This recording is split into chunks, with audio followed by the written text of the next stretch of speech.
Good afternoon. We'll be starting the webinar shortly. We're just waiting until everyone who signed up has a chance to join. If you have any questions now or throughout the webinar, you can write them in the chat or Q&A box and we'll address them as they come in. Or you can wait till the end of the webinar and use the raise your hand feature in Zoom to ask your question live and we'll answer it. For today's webinar, we're joined by Jennifer Hoponic-Redmond, the program director for the Clean Water for Carolina Kids program, myself, AJ Kondash, the program coordinator, and Erica Wood, the outreach and communications coordinator for the Clean Water for Carolina Kids program.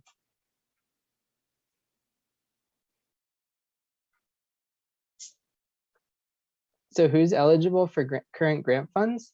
Currently, we are enrolling licensed child care centers, elementary schools with pre-K or Head Start programs, and family child care homes. Centers and homes must be fully open or operating at reduced capacity because of COVID-19. So if you are operating a family child care home, the current lead testing rule only requires licensed child care centers to enroll.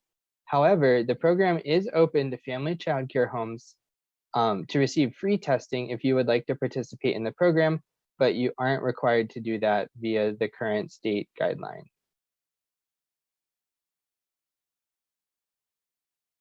So today we're going to overview a background on lead in our program, share some pre-enrollment training videos, then we'll share the enrollment PIN number you'll need to complete your enrollment in the program, and finally we'll be available to answer any questions or comments you might have. Okay, first we're going to briefly overview what lead is. Lead is a heavy metal that has been used in a variety of products, including paint, gasoline, and notably for this program, water, piping, plumbing, and solder. Despite its use, though, lead exposure causes lifelong cognitive and behavioral deficits in children, and it's at any level of exposure. And there's issues ranging from damage to the brain and nervous system, slowed growth and development, learning and behavior problems, and hearing and speech problems. This can cause lower IQ and underperformance in school, and these issues may last a lifetime. Lead occurrence in drinking water is actually usually not found at the source and not at the water system. So even if you're on public water, that doesn't mean there may not be lead at the tap. We usually find lead in distribution piping and household plumbing. There have been several efforts to reduce lead in drinking water over the past few decades, and this slide overviews that. Notably, there is a goal of zero lead exposure that the EPA issued in 1991, but there has not been an enforceable level at the tap. In 2016, the American Academy of Pediatrics recommended a level of 1 part per billion for lead in drinking water.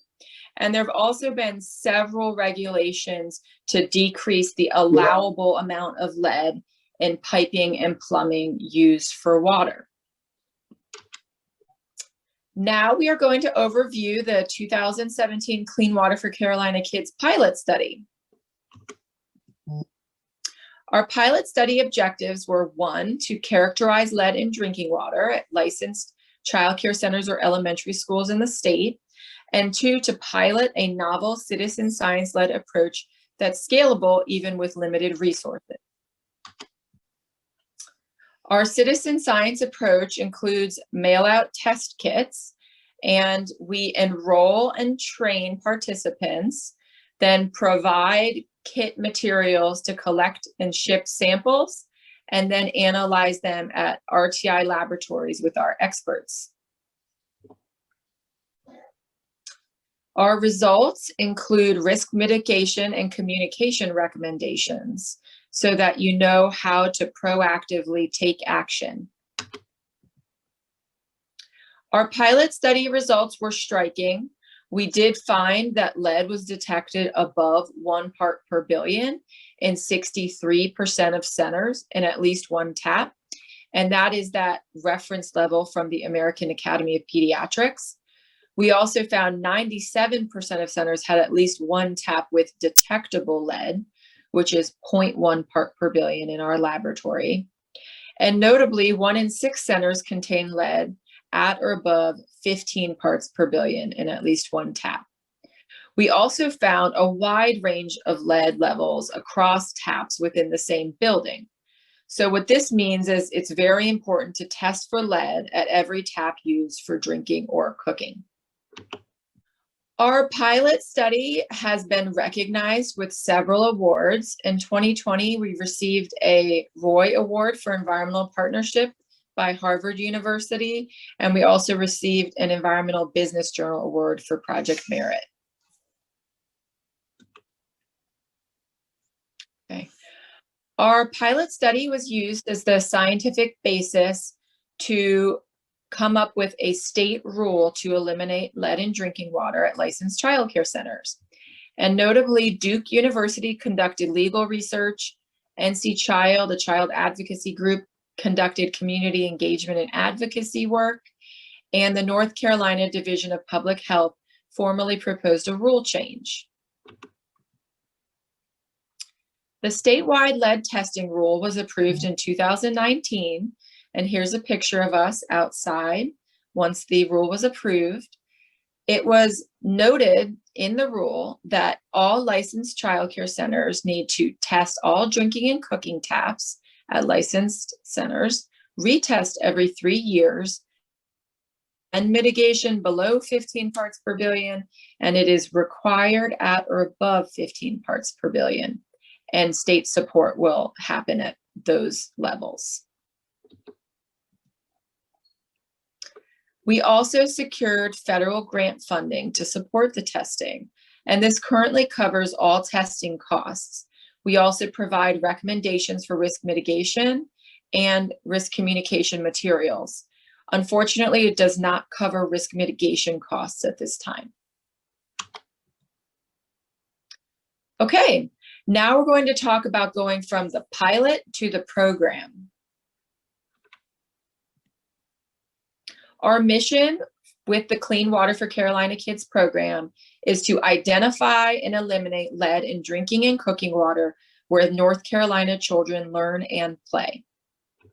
As a participant, we will walk you through the process with training support, a mail-out test kit, laboratory analysis, and our online enrollment reporting and communication portal that takes you through the entire process.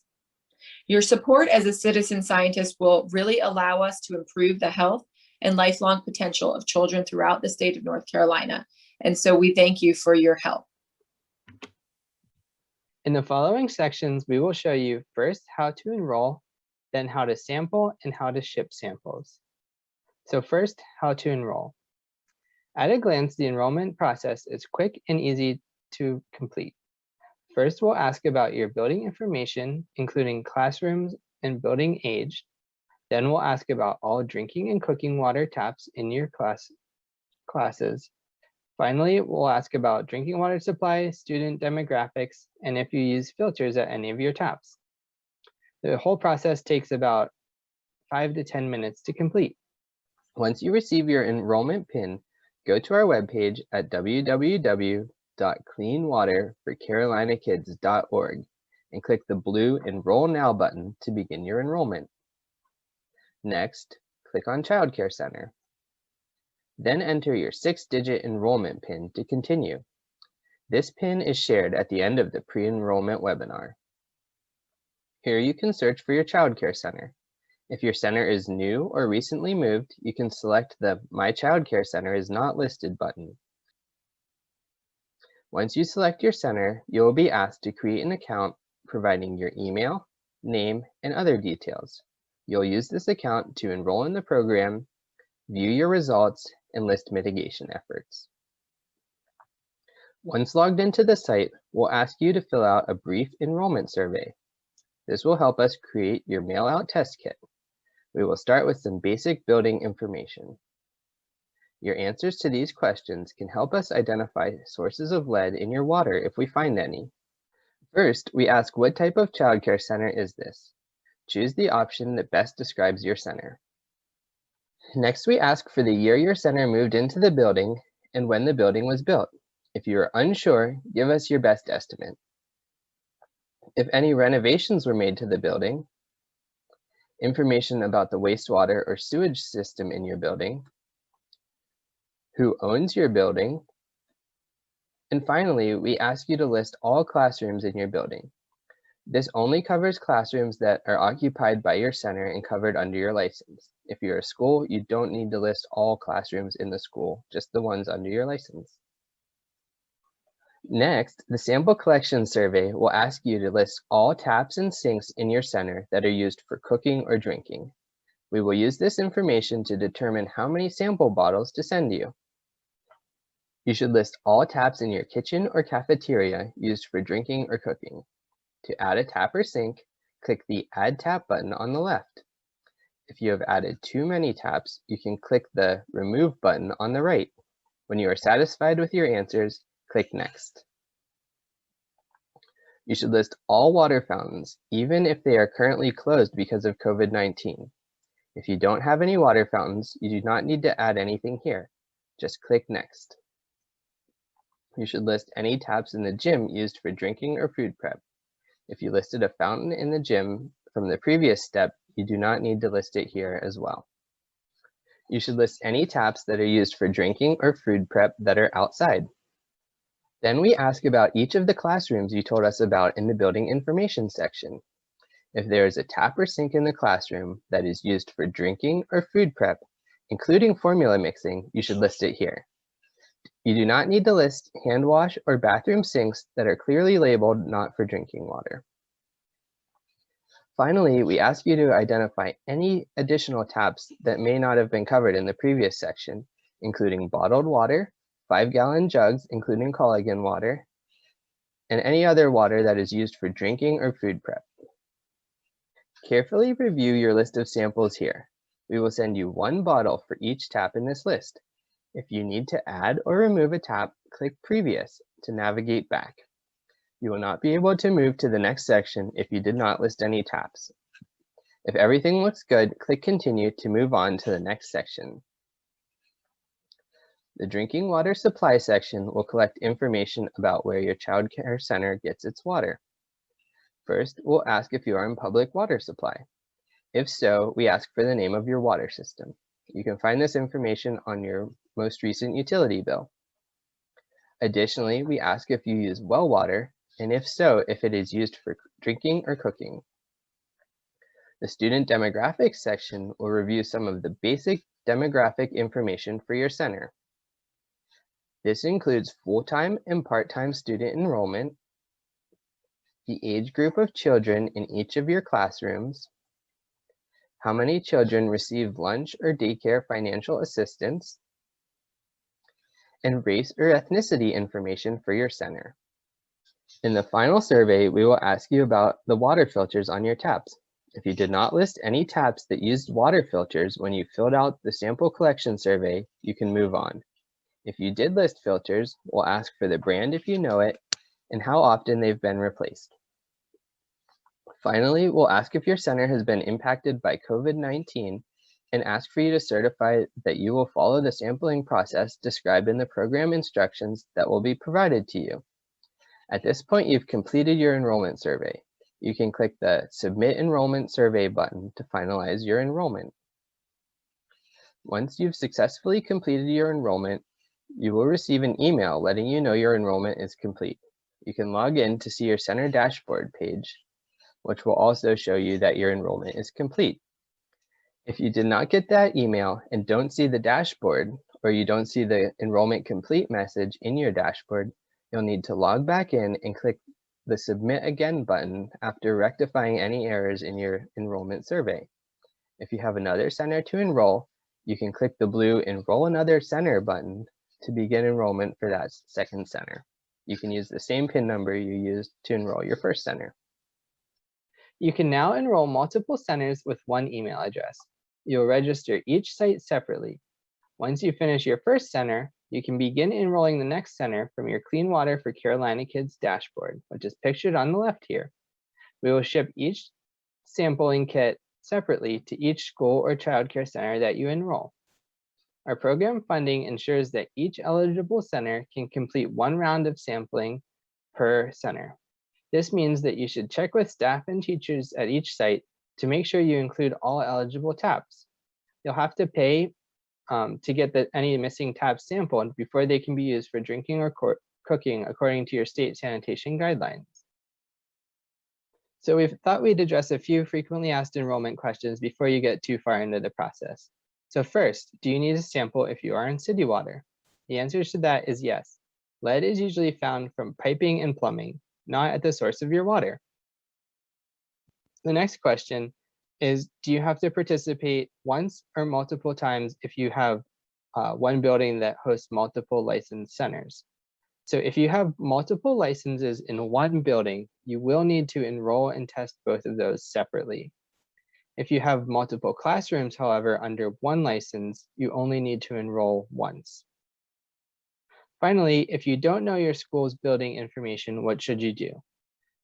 The simplest answer is to ask staff or administrators that might have a better idea of the answers to those questions.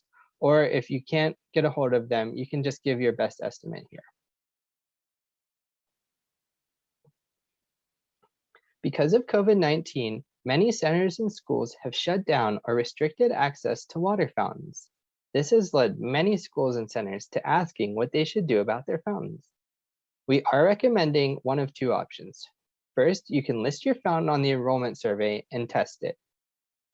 Now, if you do this, we recommend that you run the fountain for about 5 minutes on the Friday before sampling. This will flush out any water that has been sitting in the fountain since it's been turned off.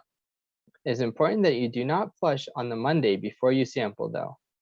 If you would rather test your fountain later, we suggest you put a do not use sign on it and bag or tape off the fountain so children and staff can't use it until you can get it tested. New sanitation guidelines that are part of this rule require you to get your fountains tested before you begin using it. Since our grant funding only covers one round of testing per site, if you don't test it in the first round, you will need to pay to test it in the second round.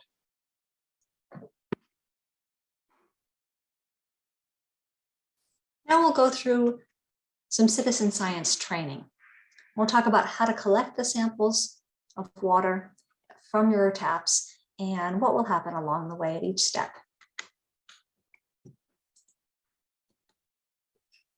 After the enrollment process, which you'll do online, we'll send you your sample kit, your sample collection kit, and you'll collect the water samples. You'll ship them back to us. We'll analyze them in the lab at RTI. And along the way, we'll communicate with you at each step. When we send you your results, we'll also send you recommendations for potential risk mitigation if that's needed, if any lead is detected in the water at any of your taps. We have instructional videos that are available at any time. We have written instructions available on our website, and there will also be printed instructions in the test kit. Our frequently asked questions page has questions and answers of a lot of the questions that have come up that other centers have asked of us. We've added those to the page. And then we have our contact us page with a form there that you can reach any of the members of our staff. And there's also a phone number to reach us. Now we'll watch a few two short videos. The first is about 6 minutes and the second is 3.5 minutes about how to sample, how to take your water samples, and then how to send your samples back to the lab. Hi, I'm Jenny Redmond from RTI International. Today I'm going to show you how to sample for lead in your child care center's water. Hopefully you have received your testing kit in the mail already. It should look like this. It's a square box and it will be labeled to you after you enroll. Inside the box will be your water bottles for sampling. So step 1 is setting a date.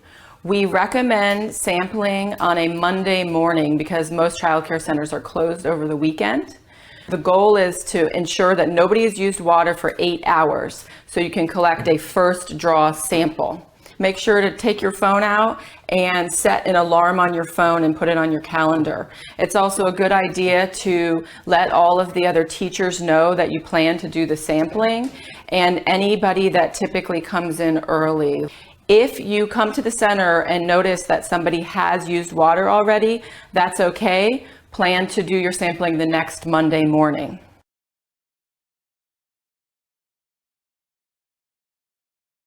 Step 2 is making sure your sample box is complete.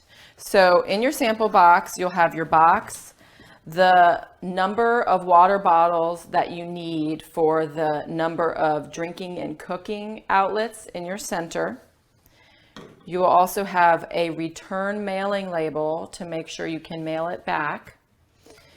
You will have a chain of custody document that shows where you're sampling and the date and time. You'll have instructions. After checking that your sample box is complete, the next thing you want to do is make sure that your chain of custody document has the sample IDs correctly and are coordinated with the bottles that we've provided. So here this says kitchen sink and this says kitchen sink here. And you want to make sure that you sample in order of the rows on this document. Remember that we are supposed to collect first draw water samples. So you may be tempted to wash your hands before you start, but actually wait. And if you have hand sanitizer nearby, you can use some hand sanitizer if you like to clean your hands. And if you don't have hand sanitizer, that's okay. The goal is to make sure that you don't put your hands on the inside of the bottle where the water will be sitting. Step 3 is to pick up your first bottle that matches with your chain of custody document. Make sure you just take care to open the bottle carefully and pull the cap up without putting your fingers inside the cap or the bottle itself. When you put the water on, you don't turn it on before you put the bottle in. You don't just put the water on a little bit. You want to do the normal speed and then slow it down right as it gets to the top. Make sure you stop before it overflows. Pick up your cap again and turn it over. Close the bottle tightly. Once you're done with your first sample, you're ready to repeat those steps for your remaining childcare samples, going in order of the chain of custody document. At water fountains, you have to be a bit careful because the angle of the water may be different than you're expecting, and you really want to try to get a first draw sample. So if possible, in the week before you do the sampling, check the water fountain and see where you think that the water typically hits, and maybe even put a little marking there. So you are going to angle your bottle and aim to get all of the water.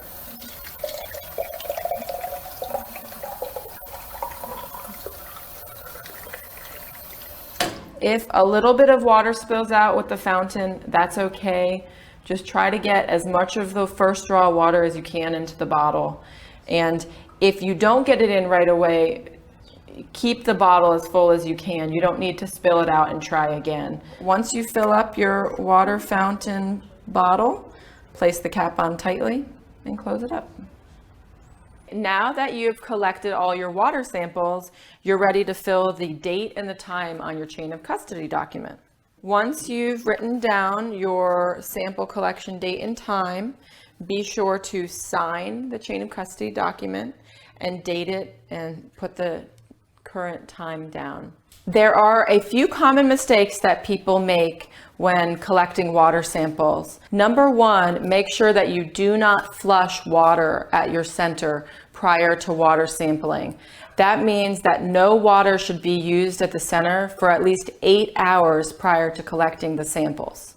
Second, some taps have aerators that can be removed to clean out debris. You do not want to remove those prior to collecting these samples.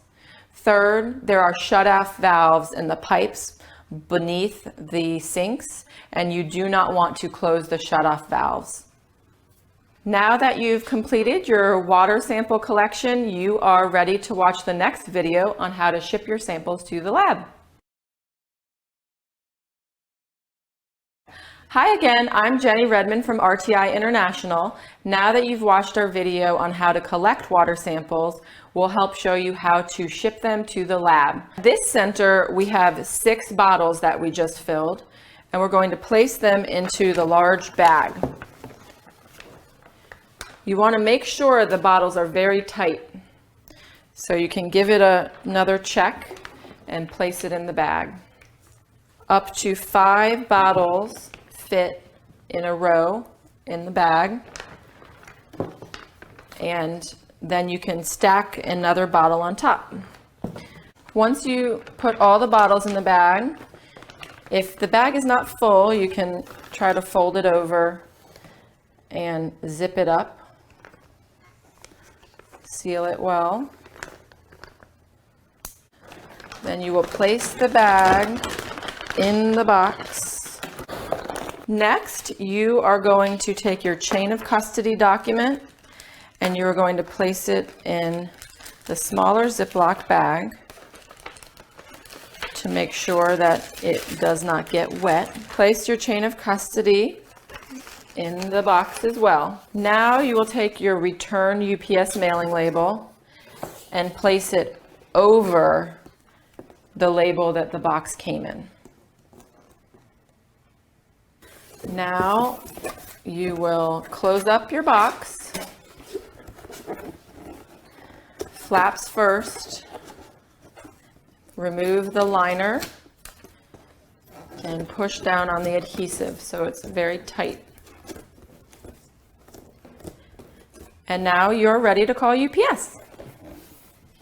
To schedule the pickup, you can go online to ups.com or you can call UPS at 1-800-742-5877. If you call before 10 a.m., they'll come the same day you call. This call may be monitored or recorded for quality assurance purposes. Schedule a pickup. Schedule a pickup. As an alternative to a pickup, would you like help finding a UPS location where you can drop off your package? No. You'll need to give UPS your phone number and the tracking number for the shipping label. So there's no charge for you to ship these samples to the lab. The return mailing label will be taken care of. And once you've called UPS, the last step is to make sure you take your box and you put it outside your center so UPS can pick it up. Once you're outside, place your box where you typically receive UPS pickups, in the shade ideally. Now that you've shipped your samples off to the lab, we will notify you when the results are ready. Please watch our next videos to find out what happens in the lab and also what your results mean. Thank you. Now we'll review just a few helpful tips. First, remember to save that box to ship the bottles back to RTI. And as Jenny mentioned, you want to sample first thing on a Monday morning before anyone has used water in your center. And we're looking for is at least 8 hours without water use. And there are a few times when that's not possible. You can let us know, you can reach out to us and we can make a specific plan. And anything you can also note on the form that comes with the sample kits. That form is called the chain of custody form. You'll see it here in the picture. Again, you should sample the taps in the same order that they're listed on that chain of custody form and match the number on the sample bottle to the number on the form. Fill each sample bottle right up to the top so we have enough water in there to do the analysis in the lab. And then that form, you sign and date it and put it back in the shipping box with the sample bottles to send back to us. We recommend you call UPS right after you complete the sampling so they pick up that same day. And you'll have in the box a prepaid return mailing label for UPS. Now, please note if someone accidentally throws out the sampling box, the sample kit, or if you take the samples and they stay at the center and they don't get shipped back to us within a week, then you'll have to pay for a replacement test kit, because our funding only covers one per center. And it's important to get those samples analyzed soon after they've been collected. What do my results mean? So when we provide the results of after the lab analysis, you're going to see the results for each tap that you tested, or each water fountain. And that'll be the number result for the concentration of lead, if any was found in that water. And that will come with some recommendations about what you can do in response. And all of us can practice these clean water, no-cost clean water habits. These are things like letting the water run just a bit when you turn it on before you fill up a cup or a bottle for drinking. Using cold water at the tap, the cold tap instead of the warm water for starting when you're drinking or cooking. If you have low levels of lead, we recommend some low-cost risk mitigation strategies, and those will be listed in the documents. And they might include things like installing a water filter at a particular tap. When the levels of lead, the concentrations, if they're a bit higher, like for example, around 5 parts per billion, we strongly recommend that you employ some of those risk mitigation measures.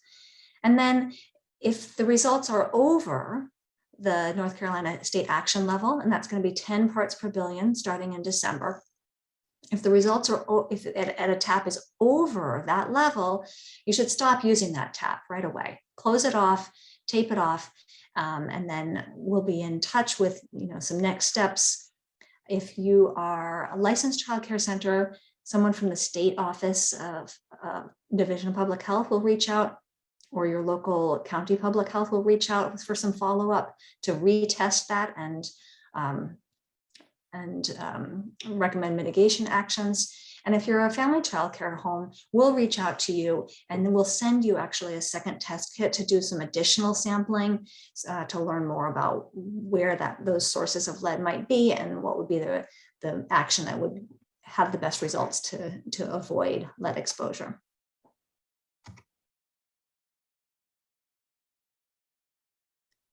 Now, so far, just in our Clean Water for Carolina Kids program, we have found lead at or above 15 parts per billion in at least one tap in 9% of centers and schools that have been tested.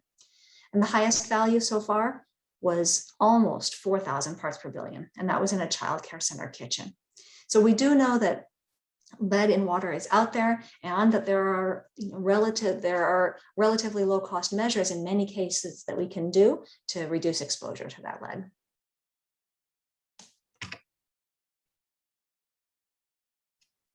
On our website, we have frequently asked questions. We have divided those up into categories that you'll see on the left, and you click on a category, it'll open up